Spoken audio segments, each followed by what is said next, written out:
It's a pretty cool thing when you have just a small idea and then kind of refine it a little bit, but then, you know, once you just do little tiny things, a small thing here and a small thing here, it starts to stack itself. Just seeing the song take shape is a really cool thing. You don't get to do it a lot and it feels pretty good.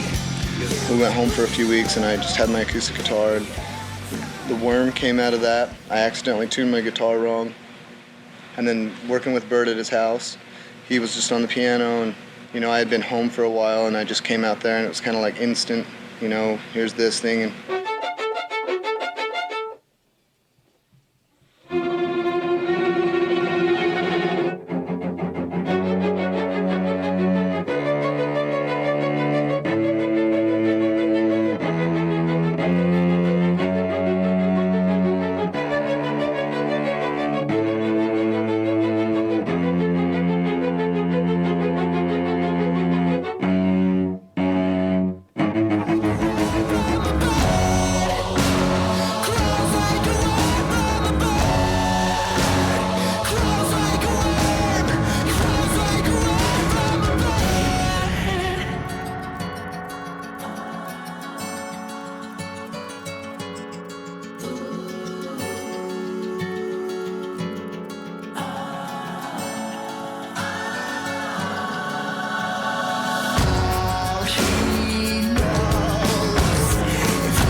pushes him whispering, must have been out of his mind. What is your job on the beach? No, you'll be all right. How do I get there? It's Lighting man. I'm the lighting guy. I'm not the lighting guy. Okay. Are we good? Yep. CW? Do you want a pair? He wears his heart safety pin to his backpack. I can't see actually. It's like that. I feel like you're a cop and I just did something wrong. How many people get to record records? Beachly. People are gonna start doing it when they see this video. They're gonna start doing it? Yeah, like crabs. No, I mean, for real. I mean, Yeah, can you imagine if you were like a young band and you just got signed, you're like, holy did the U's get to record their record like Only on the beach. singing at the ocean? Huh? What Huh? a storm. This way. Huh? Here we go. All alone he turns to stone while holding his breath half to death. Terrified of what's inside, to save his life, he crawls like a worm, crawls like a worm from a bird. Damn. Book holder guy. Hey, we're doing another song. You ready to party? This is weird. The parties I go to usually have drinks and they're in heated areas. This party's different. My party doesn't involve Let me be no drinks, no heater.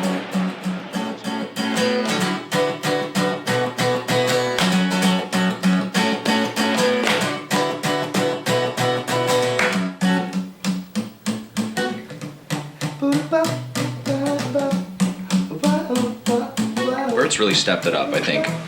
Quinn has too, for sure. Quinn is on a new peak of guitar playing, I think, as far as I've been seeing it. And just seeing all of it come together and then start molding into songs, it's been huge, I think.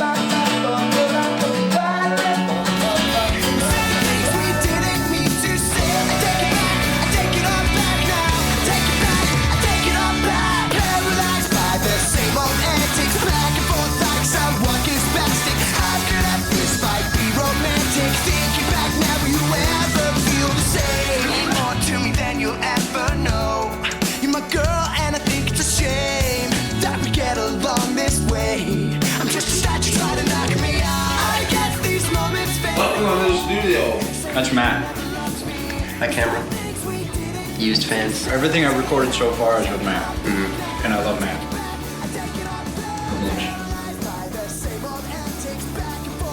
What that looks like. Make one of those with your hand at the same time. Oh, that's a lot. Okay, we'll follow him too. So we're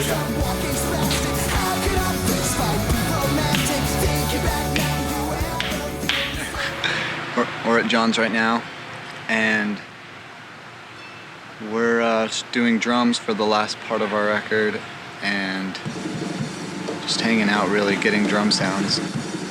And then we're gonna go in and work on the song for a few hours, and then by the end of this week, we'll have the drums done for this new batch, like 6 songs, and that's when we'll start working on more stuff.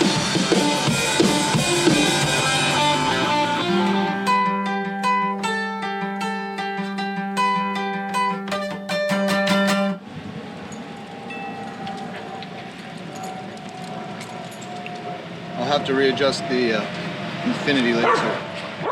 What?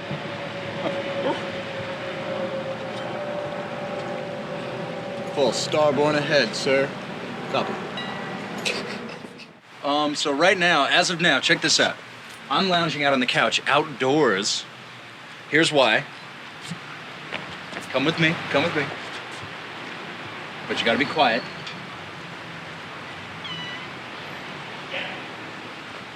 Yes. Doing drum tracks. That guy's actually...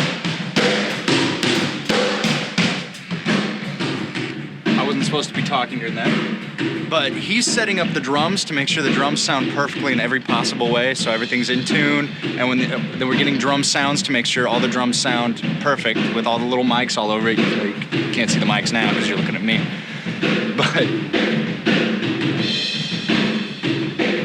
But we're getting a big hallway sound. That's why it's in this room, and that's why all the furniture is outside, is we're trying to get that hallway effect, but natural.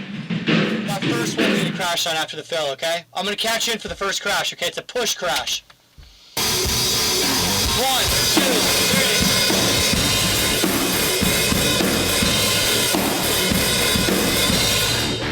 Sweet, that's it. We wrote an honest record, and we're not trying to fool anyone. Saying what we really feel like saying, and playing how we feel like playing. And I think that it will come up when kids hear the music, they'll know that it's just as honest as anything we've ever created in the past, and really from our hearts. Yeah. It sounds great because Feldman does a great job, and these guys are just wicked string vibrators.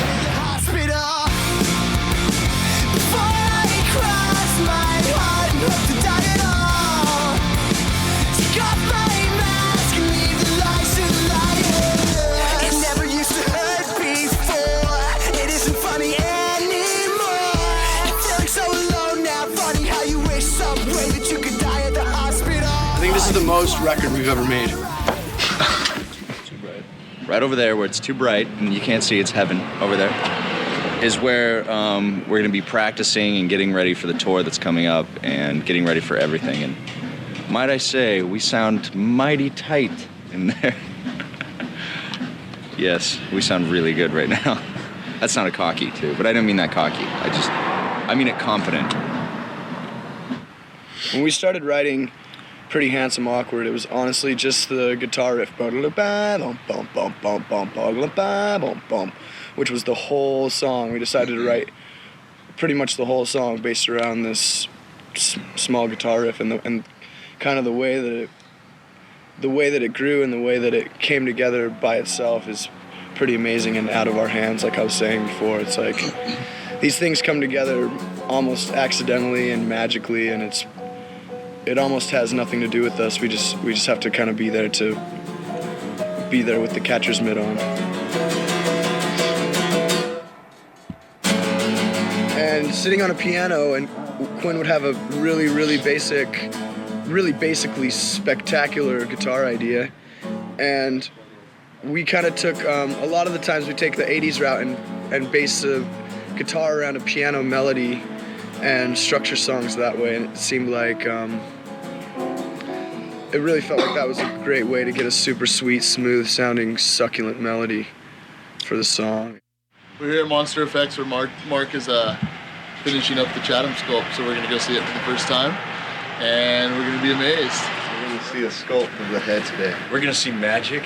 A tiny version. So we're gonna see tiny magic. A cuddly version of something huge. Yes. Watch my jump. Yeah, this is not natural.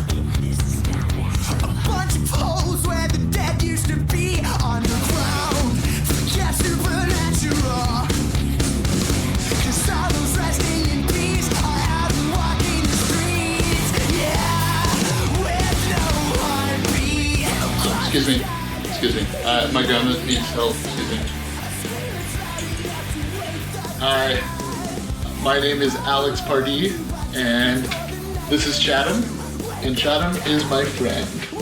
So we started off by building a small maquette version of Chatham so that we can get the proportions proper and to get something that we can both agree on size and color and painted and everything. And then we started building an actual full-sized sculpt of Chatham's head so that we can pour the mold, and so that Mark and everybody can just figure out the materials of what to build it out of and figure out if something's lightweight enough. And we went from a huge mold, and then they cast the mold and fix it all up and then apply paint to it, and it just brings the life out of it. I mean, it's weird. There's about 8 different layers of paint on this. We took everything that we learned, and we were able to create all the rest of the masks that we were using and all the rest of the props. And by the end, the first head that we did for Chatham it weighed about 80 pounds, and it was just impossible to put on. And so by the end, we were able to get all these huge masks and make them really lightweight and really portable and really, really cool, and just start trying some different stuff. And I think it translated really well. I think it's awesome. Hey, okay? He doesn't talk much. He just kind of, I think he's feeling blue. Yeah.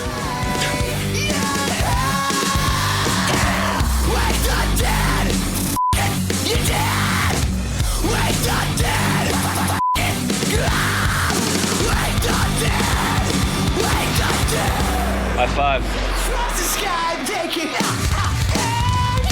We just finished completely recording at John's house, which is awesome because it's been, 6 months? So we just finished, and now we're taking all of those songs over to Chris Lord-Alge's studio. D-sharp minor right there.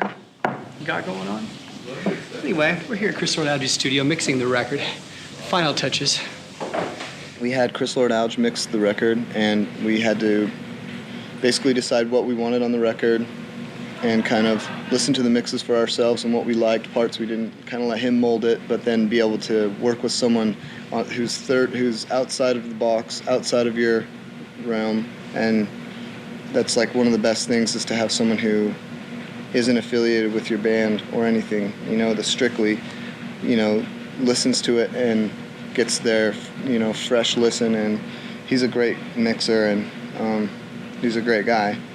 And so, I don't know, that was really cool, and I think it was the right decision. What's up, guys? How's it going? We have Earthquake ready to rock for you guys. Cool.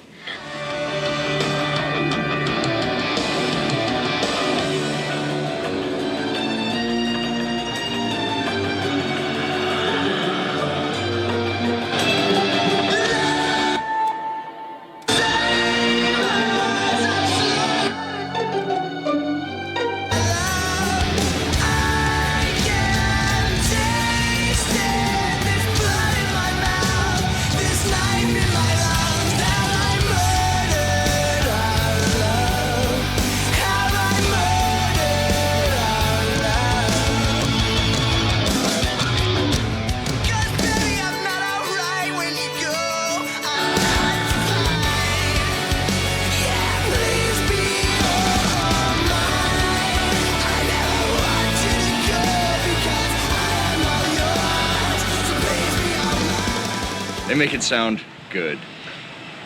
Now I sound like an idiot. We're gonna use that whole thing, I bet. But I'm not gonna let you, because if I say you can't use it, right? Small ideas shape themselves into big ideas, and I think that writing this record was just a lot more fun than all the other times in the past. I mean, it was all really relaxed, and there was not any outside pressure. I didn't feel any pressure from anyone, especially the label or my friends. Hi. I think a lot of these songs are basically about avoiding the unavoidable and expecting the unexpected and running away from something that's much faster and stronger and bigger than you are. Amen. Well, for this record, which I'm really happy with and I think came out really good, and I think that everybody kind of hit a new peak of playing and experimenting and kind of finding themselves in the music, at least for me, and I think with Bert and with Jeff, kind of coming together and trying to figure out how to make it work again. And I'm really happy with it, and I think everybody else is too. Well, this is our last day in the studio. Mm-hmm. So, long ass record this one was. Mm-hmm. Yeah. It's cool. I don't know, I'm really happy. I'm really stoked on this record. I don't know, man, I'm so proud of these guys, dude. Came out with 19 epic jams, you know? 11 making the record. I don't know, man. It's funny how long it's taken, but it doesn't seem that long, you know? This record's definitely my crown jewel for sure of anything I've ever worked on. It's so good. I think people are gonna lose their popcorn over this record, man. And there it is, right there. That's the copy. That's it. Let's see it.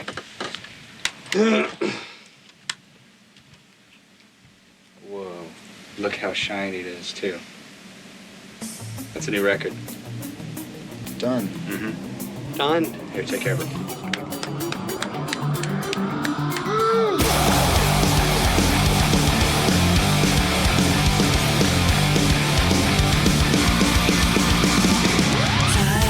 Kills. Go ask Jesus. I'm done. Makes no difference. Stare straight. The new record. Check it. Chicken. Chicken, bro. Chicken.